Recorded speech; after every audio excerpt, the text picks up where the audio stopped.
Alrighty, okay, so let's start. So I'm going to talk about the secret lives of brilliant CSMs, also known as customer success managers.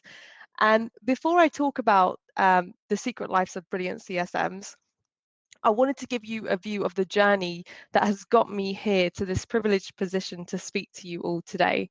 So I'm going to do this through the medium of British Bingo, which for anyone who is looking for a cheap night out in London, if they find themselves in London in the future, is a really cool thing to do.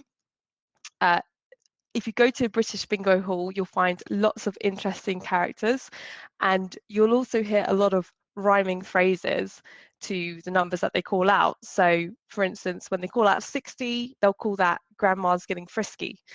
When they call out number 10, they'll say that's Boris's den, like number 10 Downing Street. So it's a fun experience. I fully recommend it.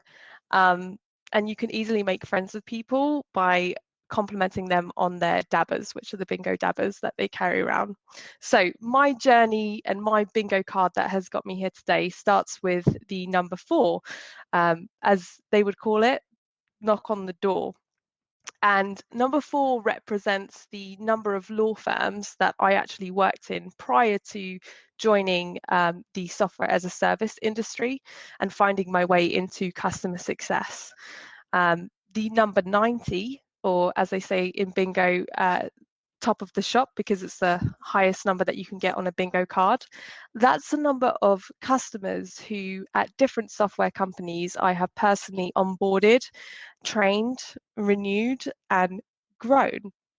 The number 3, or as they say in bingo, cup of tea, is the number of years that I've been in Boston. I still haven't lost my accent because I speak to English people every day. And I moved over here having met the woman of my dreams at a conference, and then making the decision to come over here. So it's been a brilliant 3 years for me. 31, or get up and run, as they say, is the number of customer success professionals that I have personally hired and managed in my career in customer success. And 24 is the percentage points by which I've been able to improve customer retention for the current place I work, called Decibel, since implementing a customer success program.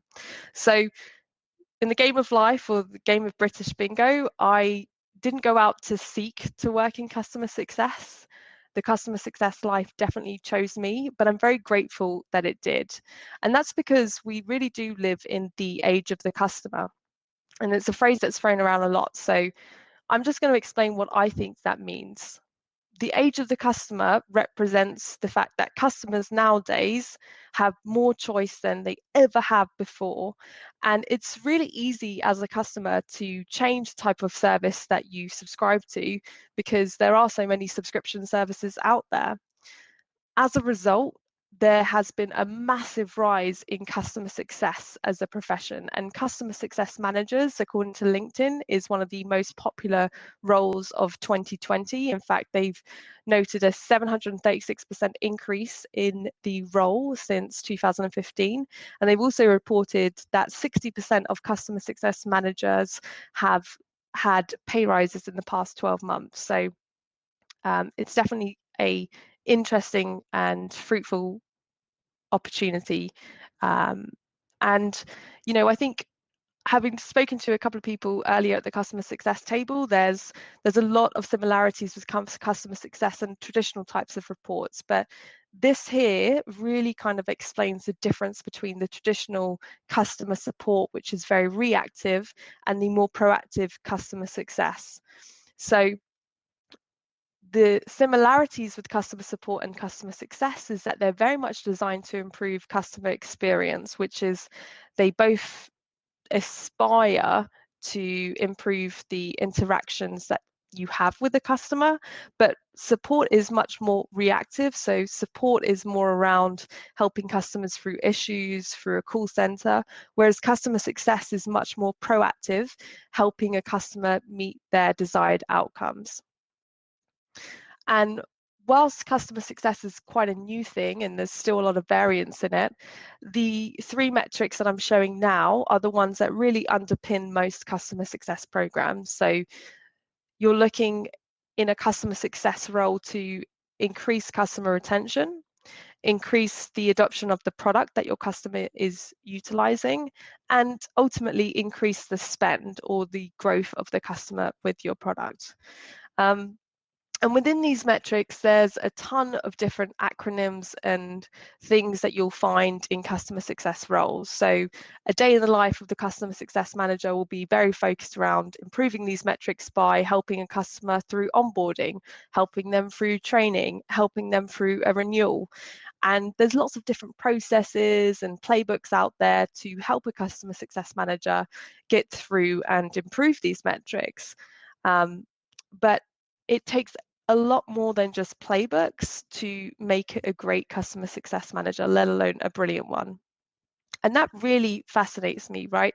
I'm fascinated about the things that can happen outside of processes and playbooks.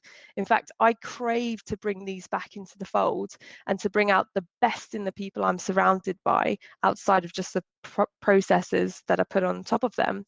So I've spent a lot of time studying the top performers who I've had the ability to work with, and I spend a lot of time understanding what it is that they do outside of the norm. And I'm going to share those secrets with you all now in the format of their secret lives.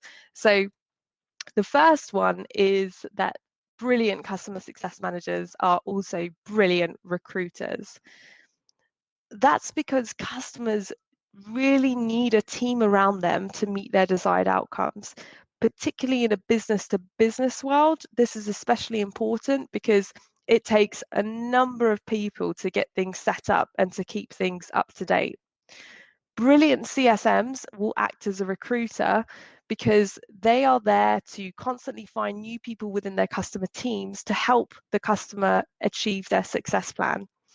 They don't wait for the customer to do this themselves, and they don't do anything that is prompted by the customer. They're always out on the hunt for new people to work with. The second piece is that they are brilliant cat herders.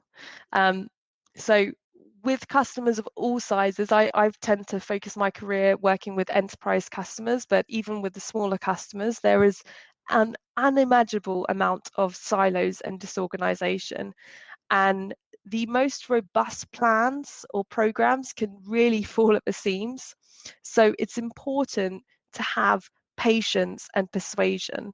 And brilliant customer success managers, they relish in this chaos, right? They are typical cat lovers. They love the uncertainty of it all. And they are very good at creating safe spaces to guide the herd to success. And they're okay organizing things that are inherently uncontrollable. The other thing is cheerleader. So customers are often, like most people, too busy to work with their own careers, right? So you're focusing so much on work that you haven't had time to stop and pause and think about all the progress that you've made. So brilliant customer success managers, they'll take every opportunity to nurture their customers and help their own personal progression. And when they do this, they get showered with all the rewards that they can expect as a customer success managers. So they'll get help with case studies, with references, with introductions to grow the relationship, and their customers will go to bat for them when the renewal conversation comes up. Brilliant customer success managers are also brilliant coaches. So every customer starts their partnership with the concept of a hope that you will make them successful. They don't know that you will or how you will. So it's super important to help your customer through feedback. And sometimes that feedback is good and bad. But having the confidence in being able to deliver that feedback to your customer as a coach is very important. And brilliant customer success managers, like coaches, they're not just happy to be there. They are there with a purpose to coach and to bring out the best in others. Brilliant customer success managers are also equally brilliant talk show hosts. So they are the kind of people who have a thirst for information that goes beyond anyone else in the room. They will ask more questions than anyone else in the room. And they can maintain a strong sense of self whilst asking those questions, but also really open up the audience around them to let through their thoughts, fears, hopes, and dreams, and find exactly what it's going to take to get the best from the customer by asking these questions. Brilliant CSMs are also brilliant translators. Every customer has their own love language, and a brilliant CSM will adapt to that language style and will also be able to build a bridge between the customer and whatever product or vendor that they're working with to ensure that there is a full understanding of relationship, of alignment, and success. And last but not least, brilliant customer success managers are brilliant conductors. So if anyone here today has ever sung in a choir or been part of an orchestra, they'll know how much better everything sounds when you have a conductor. Brilliant CSMs are like this in that they don't play an active role in actually playing the instrument or using their own voice, but they're there to prompt and cue the people around them to success. A brilliant customer success manager's work, just like a conductor's work, is not in actually doing the job. It's not doing the work for the customer, but it's in bringing harmony to the work that the customer has to do. So there you have it. That's my view of the secret lives of brilliant CSMs. If you are interested in the subject of becoming a CSM or customer success in general, I'm happy to connect on LinkedIn and share more information. I've also got a number of different resources here, including blogs, websites, and a couple of Forrester articles that I've contributed towards around customer success programs and how to build planning frameworks that I'd be happy to share. And that's all for me. Thank you.